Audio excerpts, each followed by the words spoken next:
Shalom Aleichem, bonjour à toutes et à tous. Tout le monde aujourd'hui connaît la coutume de manger des grillades la veille de Pessah, après la recherche du Hametz. Bien qu'à l'origine, du moins de ce qu'on a connu en France, c'était surtout la communauté tunisienne et certaines communautés algériennes qui observaient cette coutume, et bien au fur et à mesure, elle s'est répandue même au sein des autres communautés. La vérité, c'est que c'est bien pratique, parce que ça évite aux mamans exténuées de préparer à manger dans leur cuisine fraîchement cachérisée. Et surtout, qu'en général, c'est le papa qui est derrière le barbecue. D'ailleurs, les restaurateurs en profitent bien, Baruch Hashem. On voit écrit de partout la semaine d'avant Pessah, réservez vos grillades ou quelque chose dans le genre. Bon, bien évidemment, vous vous doutez bien que cette coutume aussi ancienne et aussi ancrée dans la communauté n'est pas juste une bonne raison de se faire un kiff. Il y a bien sûr une raison religieuse. Alors, pourquoi mange-t-on des grillades la veille de Pessah? Eh bien, vous vous en doutez sûrement, la raison la plus simple et la plus connue est qu'on mange de la viande grillée en souvenir du Korban Pessah, l'agneau pascal qui a été sacrifié la veille de Pessah au temple, le Beth Amikdash. Mais cette raison soulève quand même certaines questions que je ne vais pas mentionner. En réalité, je pense que la première raison est d'ordre technique. Vous savez bien que Pessah est la fête où les Juifs égorgent un agneau. Pourquoi? Bien évidemment, ce n'est pas juste pour en mettre dans le msouki ou dans les autres plats, mais c'est avant tout pour avoir le 0A, l'os à placer sur le plateau du Seder le soir de Pessah. Et bien évidemment, il y a des parties qui ne se consomment pas cuisinées mais grillées.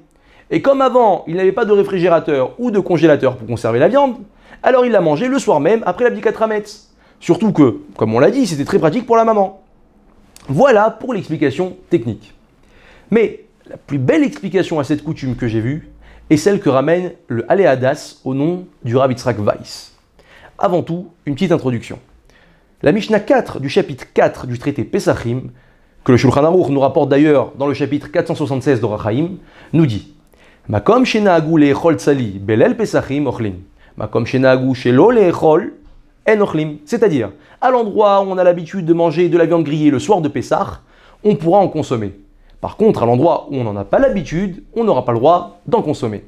Et pourquoi? Pourquoi on n'aurait pas le droit d'en consommer? Eh bien parce qu'à l'époque du temple, le Korban Pessah était égorgé la veille de Pessah, le 14 Nissan, pour être consommé le soir du Seder. Et il fallait impérativement que la viande soit grillée, tzliesh, interdiction de la consommer crue ou bouillie. Et de nos jours, malheureusement, le Beth Amikdash n'est plus. Et consommer de la viande grillée le soir de Pessah donnerait l'impression qu'on mange ce sacrifice en dehors de Yerushalayim, qui est une faute très grave. C'est la raison pour laquelle, dans ces endroits-là, les Chachamim ont prohibé la consommation de viande grillée le soir de Pessah. Il faut savoir que la majorité du peuple d'Israël a adopté ce comportement, bien qu'il y ait malgré tout certaines communautés, comme les Yéménites, qui n'ont pas cette coutume. Donc on ne consomme pas de viande grillée le soir de Pessah, ou les deux soirs si on est en diaspora.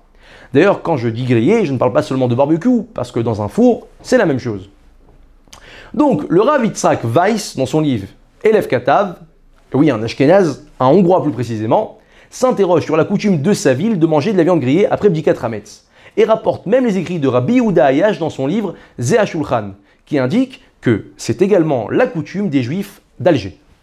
Il donne une très belle explication à ce minhag.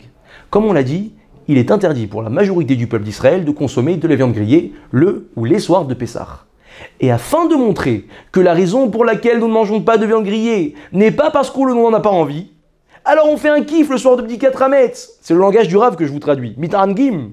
Pour montrer par là qu'on adore ça au contraire. Et la raison pour laquelle nous n'en consommons pas le soir de Pessah, c'est uniquement parce que nos Chachamim nous l'ont interdit. Magnifique, non? Voilà pourquoi nous mangeons des grillades le soir de Bdikat Hametz.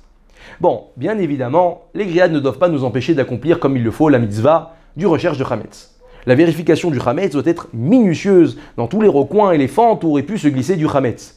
Il ne faut pas se contenter de chercher juste les 10 morceaux que madame ou les enfants ont dispersés dans la maison et bâcler cette belle mitzvah pour aller manger des côtelettes. On a entendu bon nombre d'histoires de grands d'Israël qui passaient plusieurs heures à la recherche du Hametz. Alors bon, on n'est pas à leur niveau, mais il faut quand même passer un temps conséquent à cette mitzvah, en n'oubliant pas la voiture, le bureau, etc. Je vous renvoie aux autres cours sur Bdikat Hametz des autres rabbanim. Bien évidemment, après le repas, si on a consommé du Hametz, enfin, si la maman a permis qu'on fasse rentrer du Hametz, ne pas oublier de mettre les restes de côté pour les brûler le lendemain avec le Hametz trouvé pendant l'abdika. Il ne me reste plus qu'à vous souhaiter Pessah, Kasher, Vesameach. À très bientôt.